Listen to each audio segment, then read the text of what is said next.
This is the Southborough News YouTube channel and the West Kent Talking podcast. I'm at the count for the Borough Council elections in Tunbridge Wells 2026.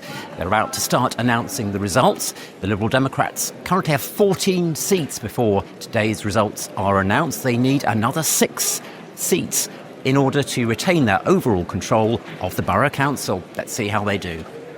Hi Martin, this is Daniel Dzenkowski. I was standing in the Pantiles ward for the Conservatives.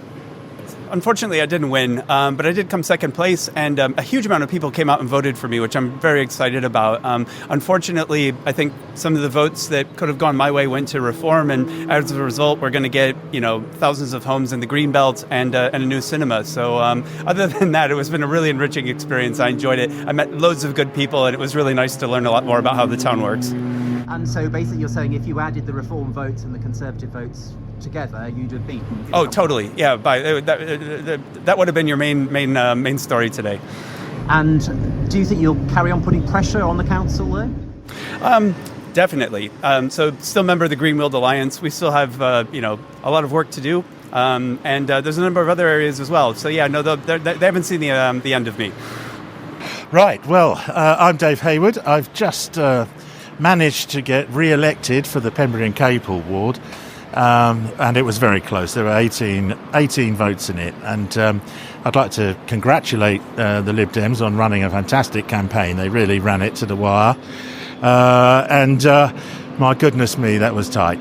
But, I'd like to thank my team, who were absolutely amazing, and the people of Pembury Capel for approving me once more. I mean, this was my 4th election. So I'm clearly doing, hopefully, something right, and I will continue in that vein. So why do you think they voted for you? I think it's because I'm quite vociferous in representing the residents, and sometimes against, the National Party runs in the council. On the odd occasion, I've been the only one voting against things. And I think the people of Pembury realise, and the Capel obviously, that it's them that I represent, not a national party. And, what can I say? I think they appreciate it. And it was very tense because some votes were found at the last minute. There was a recount, obviously, because it was very close, and that's unsurprising. And then there was another sort of recount because they found a bundle that had 10 extra votes in it, but they then found another bundle that had 10 less votes in it, so the original score was accepted. And overall, what's the position, though? The Lib Dems are winning in other places, aren't they? Well, nothing changes really, because they had a majority before. I don't think their majority has grown that much. I think a couple more seats, and things will continue. My name is Ellen Neville, and I am still Councillor Ellen Neville. And how did where were you standing and how? I was standing in Hawkhurst, Sandhurst and Benenden, and I've been doing that for 4 years, and I'm happy to return to do it for the last 2 years that the Borough Council has left before we become a unitary authority. And what party are you standing for? I am with the Tunbridge Wells Alliance. I'm the party leader, so it was quite important that I did actually win today. So we come back to the chambers to challenge the administration and the other parties to get what's right for residents around the borough. And why do you think you managed to see off the big parties? Because I am fairly unique in that, I am a bit of a workaholic, but also in my ward, I was born around there. My children went to school in one of the villages, I farm in one of the villages, and I live in the other one. I started a community fridge project there. I start lots of projects there. I absolutely work so hard for my communities that I was actually facing a point where I would be really, really sad not to continue doing all of those projects, and if some other party were to get in, the whole communities would lose that. I wouldn't be able to do that anymore. So I think overall the communities decided and voted with their feet that they would like to keep me delivering on all of these promises and all of these good things that I managed to do. But the bigger picture on the council is the Lib Dems are holding on to pretty much everything they've got, so they're going to keep an overall majority. Can you keep them in check when you're a minority? Absolutely, because, we don't all fight, Some of them are friends of mine, and we are colleagues, so it's a case of using our networks and our relationships to remind them that there are areas outside of the town where the Lib Dems don't have any seats, that the rural areas are important and they need to pay attention to those. We have needs, and if they want to maintain their hold and their majority, they do need to work with us, and they're aware of that. And what about the issue that was covered a lot, the cinema, this project of taking on borrowings of around £70 million to regenerate the very centre of Tunbridge Wells? Was that an issue for your voters? Not at all. Even though they're paying for it? No, it wasn't an issue for them at all, but also it's not actually strictly how it translates, is that we're not necessarily borrowing £68 million. That isn't a done deal as such. But but my ward do understand that they are interconnected with the prosperity of the town, so they do want to see it succeed, and that that trickles it out towards their areas so that we can get funding for our bus services and for improvements for our playgrounds and so on. So we do actually want to see it work. But if there is that borrowing, it doesn't bring in a return in terms of higher rents and so forth, there's sort of £5 million of interest to be paid every year. Nobody's worried about the cost of that going on their council tax? There is an issue in that there is quite a disconnect there, that my ward is right at the bottom of the borough, so it often feels left out of it. But that concern didn't come across on any of the doors that I knocked, and I did knock over 1,000 doors as well. But the borrowing, that amount of borrowing, that isn't actually concluded. That isn't necessarily what's going to happen. There are other ways that money is going to be worked through. So we don't know all of the details of that yet. So that hasn't come through to my ward because it's not factored yet. So are you on the committee that's sort of overseeing it? And made sure of it. Of course I did. Yes. So you think some elements of that are still up for negotiation? Absolutely. They absolutely are. And what about the people in the snooker hall who say there are 6,000 people who've signed a petition to keep the snooker hall as it is in this old building? What would you say to them at this point? I would say that the snooker hall is a private members club and they're a business. The officers and the Borough Council have reached out to them to help them find new premises to move their business to, which they haven't engaged with. So it's not that we don't want to help them, but it's just a matter of, as the landlord, sometimes you have to say, we've got to move on because they're for a full number of reasons, and they are the tenant, and we're not damaging their business. They could take their business to another place in Tunbridge Wells, and I hope that they will be even more successful than they are now. Will it be a place where the rent is the same level? That would be beyond my control because it's not in a borough council property. That would be something else. So you can understand why they're a bit worried. They'll have to only be offered somewhere they can't afford. Perhaps so, but then I'd be teetering into the realms of commercially sensitive information, and obviously I can't tell you what rent they're paying, if they're paying, are they paying, if there's any debt incurred, and all those sorts of things. So I couldn't say any of that, could I? Sorry to ask you, but you've been very straightforward. So the other issue is the Civic Society. You say it's an historic building, yep. Part of the fabric of Tunbridge Wells. Yes, it is. And if you just preserve a facade, it's not really preserving the building and all the work that went into putting it and the aura of being inside it. So why don't you save the building and develop around it? I think there is a good case to be saving the building and developing around it, and there is good discussions going on to do that, because absolutely the building is historical and it should be preserved, just as many other elements should be around the town and around the borough. So there is room for negotiation there. It isn't a cut and thrust or shall I say fashion burn deal. It isn't that. Okay, so Mike, how do you feel about today's results for the Lib Dems? Look, I think we've had a really good day. We've taken 3 seats, so we've now got a larger majority on the Borough Council, and I think it's a reflection of the hard work that the Lib Dem councillors done since they got elected to majority control in 2024. They made a number of promises then around fixing the town centre, fighting for infrastructure in places like Paddock Wood. They've done that, and I think residents have rewarded them. And was there any concern in the doorstep about the size of the borrowing? We had this Vanity Project 2.0 allegation put up by lots of people. No, didn't come through at all.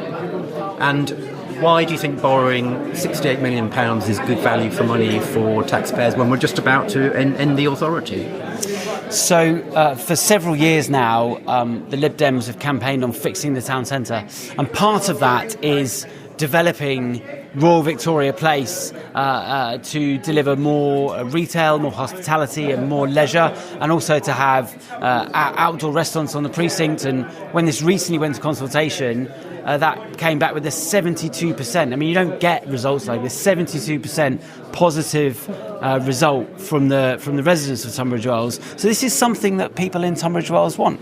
And what about the 6,000 people who've signed the petition to say save the snooker club, and the Civic Society of Tunbridge Wells who say please keep the historic building itself, not just the facade? Could they be accommodated? Yeah, I think it's great that the facade. It's a lovely building. I mean, I personally had never noticed it before, but once it was pointed out to me, I could see the lovely elephants. I think it's fantastic that they're being kept, and it's really the way that the whole design is being done, keeping in character with the building and keeping the facade, as well as delivering world-class leisure facilities and retail and hospitality in the development. But the Civic Society say the inside should be preserved as well, because that's part of the history.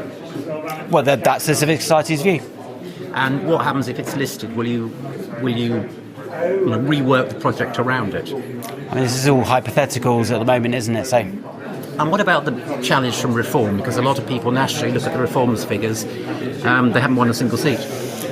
Yeah, I mean, obviously we've had a bit of a Reform wave around the country. I think a lot of those councils in the north, quite interestingly, the reason Reform won is because the Greens took loads of votes off Labour, and so that made Reform more competitive. That hasn't happened here. I mean, Labour got 2% of the vote or something in Tunbridge Wells. The Greens, very little of the vote. So it was a straight fight between Lib Dems and Reform, and residents ultimately opted for competent delivery of the Lib Dem Council rather than a chaos and division from Reform. And do you think when we come to unitary authority, the Lib Dems could well be running a much bigger area? Well, I think it's interesting. We don't know yet until July exactly what shape the West Kent unitary is going to be. When we find out, of course, we're going to, West Kent's got a lot of Lib Dems in it, so let's see. That'll be the excitement for next year. Good afternoon. I'm Rob Grindley, the chair of the Reform branch at Tunbridge Wells. I've been asked by Martin to give a brief description of what went right, what went wrong, and how we feel about today's results. Well, naturally disappointed with the results, but incredibly proud of how my candidates worked tirelessly throughout the whole campaign. They were out en masse most nights in the last few weeks, and last night I was out with them till 10 o'clock. We thought the results would be better than they were, but the reality is Liberal Democrats, and we give them our congratulations, have got such institutional memory of where all of their support has laid for the last few years. Conservatives, the same situation. They know where their support has lain, and they know how to go out and get it. We are still the new kids on the block here, and I think we're just going to get stronger as time goes on. So what messages of support did you get on the doorstep? We got a mixed bag. In the main, I think it was quite positive. I was around Southborough, and people coming up and saying, hey, you're getting our vote, and I had the rosette on, and that was why. But other parts, not quite so good. And your leader was on the radio this morning saying that you're now a centrist party. Do you think you're talking to people and perhaps building a different sort of image for the party in the future? I think the time of people considering us as being a party of protest has come and gone. We basically regard ourselves as a mainstream party, and we intend to take government. That's where our intentions lie. And looking at the national results that have been coming through today, and our guys have been keeping quite a close eye on it, it's been really good in the rest of the country. Tunbridge Wells, unfortunately, has always been a Lib Dem bubble, and it's just a very, very, very tough nut to crack. So I'm Kate Sargent. I'm a Green Party candidate in Sherwood Ward, and we've had a really interesting campaign. I've spoken to so many people. I've learnt so much about Sherwood. Disappointed that I won't be able to help put things right that need to be put right. All the things that I've been hearing about in the last few weeks. since I'm not elected to be a councillor. However, there's lots of opportunity for community work, for collaboration with the existing councillors, the ones just elected today, and members of the community that I've been speaking to. So there was a lot of talk that it was a Green reform battle or a Conservative reform battle, but actually the Lib Dems won. Did that surprise you? It was interesting. We were certainly getting feedback that it was a Green reform battle, but there were a lot of people undecided, and it appears that the undecideds did decide then to go to Lib Dem and not to come to the rising parties. And why do you think the Lib Dems are so well organised compared to the other parties? They've got lots of support, they've got lots of volunteers, and, Tunbridge Wells is probably a pretty Lib Dem sort of town. And what sort of messages are you going to do, what tactics are you going to do for the next election to do even better next time? We certainly want to learn, listen, which we've been doing already. And we know there's support for what we stand for. And we know that people want to see the change that we would bring. So if we continue talking to people about what we can do, I do find it quite difficult that we get into this tactical voting argument, and it's about, who you vote for to stop someone else, when we should be voting for the things that we want to happen in our community. And the vote shares that you've been looking at, how have they changed from the last time? Well, in Sherwood, we're very happy. So last time we scored 4%. This time we've got 19%. So it's a quadrupling of our vote share, which we're very comfortable with. And that represents the quadrupling of our membership in the last 6 months or so.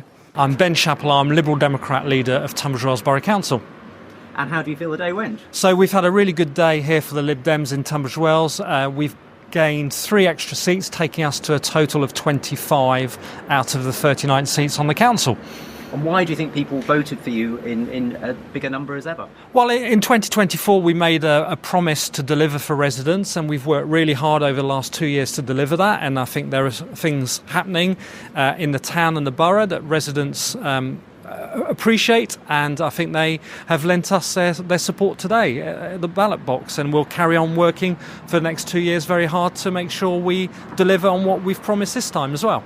And what are the main achievements that you'd highlight? So, well, we said we wanted to have a town centre we are proud of. Our town centre's defying the national trend where footfall is down. We've got more people coming to the shopping centre than before. People asked us to get Nando's restaurant in. We've delivered that. We've delivered Primark. They said they wanted a cinema. Part of the redevelopment will include a cinema, a leisure facility, and some food and beverage as well, so they want that. We're tackling infrastructure, so I've been out in Paddock Wood quite a lot, and we're tackling the lack of infrastructure that's been built that's not been delivered there. We're delivering on our promise to plant a tree for every resident. So I think we're delivering. We've got more. We're ambitious. We're optimistic for the future. I feel the borough's buzzing at the moment, and long may it continue. And can you be flexible as well? Because there's been some concern about the way the cinema's being delivered by demolishing an historic building. The Civic Society have said, no, we want to keep Tunbridge Wells' history. Are you looking at ways of trying to keep everybody happy? Yeah, I mean, there's always going to be some people who don't want progress and don't want change, and I understand that. We're looking at it. We're looking at it sensitively. I think. Now that the election is out and the election period is over, we'll be able to explain that more clearly to residents. But it's a great opportunity. The people saying to us on the doorstep they want a cinema in the town centre. We've got Trinity down the road, but they want a blend, and I think people want that. The fundamental problem with retail in the UK, there's twice as much retail space as what we need now for the internet age, and it just needs to be reconfigured. But that top of town after 5:30 is almost dead, and we've got to keep that open for longer, and that's part of the strategy, so that we can have a town centre that we can be proud of. But is it possible to have development and keep this historic building that Civic Society think is valuable? Well, the team have got a plan. We know that it may be listed because of a Civic Society. We've asked the government to make a decision on it as soon as possible, and once that decision is made, we'll have to rethink our plans or not, as the case may be. But you're not going to rethink them even if it says no listing, or you're not going to reflect on... Well, we've got a very talented team of architects working on that project. We're preserving the facade. It will be a lot better than it is currently, so we'll have to go from there. But Martin, I'm very happy to come back and talk about RVP in a lot more detail than this on election night. Okay, and what would you say to all your supporters who came out to vote for you today? Well, I'm very grateful for everybody that turned out and had the clear choice between the Liberal Democrats and Reform UK. No Reform councillors were elected on the council. I think that reflects something very special about Tunbridge Wells. I've listened to concerns of voters as I've been out. I've knocked on thousands of doors, and we will keep delivering for you and working very, very hard. And you can see our commitment in everything that we do. A very happy Ben Chapelard, the Liberal Democrat leader of Tunbridge Wells Borough Council. So the Liberal Democrats have consolidated their control on the Borough Council. The complete figures now for the overall council are the Liberal Democrats have 25, the Conservatives 7, Labour have 3, the Tunbridge Wells Alliance Party has 3, and David Hayward has his 1 seat for the Independents for Tunbridge Wells Party. So 25 out of 39, that means the Liberal Democrats have a clear overall majority. This has been West Kent Talking Podcast and the Southborough News YouTube channel. Thanks so much for listening. From me, Martin Webber, goodbye.